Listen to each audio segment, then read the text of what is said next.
تقدر تقول لي انت اتعلمت ايه من ساعه ما جيت المدرسه دي؟ هحكي لك قصة لين يا أستاذ. وتطلع ايه قصه لين دي؟ ما تعرفش قصة لين يا أستاذ؟ دي قصة علمية جدا. طيب اتفضل احكي، ربنا يفرح قلبك زي ما فرحت قلبي.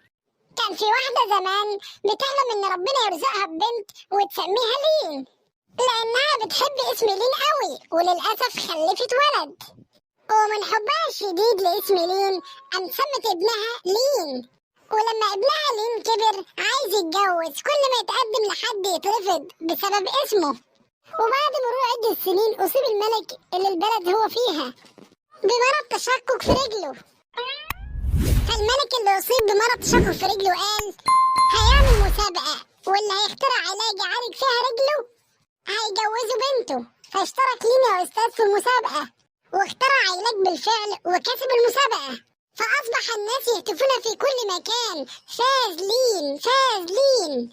فاز لين. هنا بقى يا أستاذ الملك سمى العلاج فاز لين. وبكده يا أستاذ تكون خلصت القصة بتاعتنا.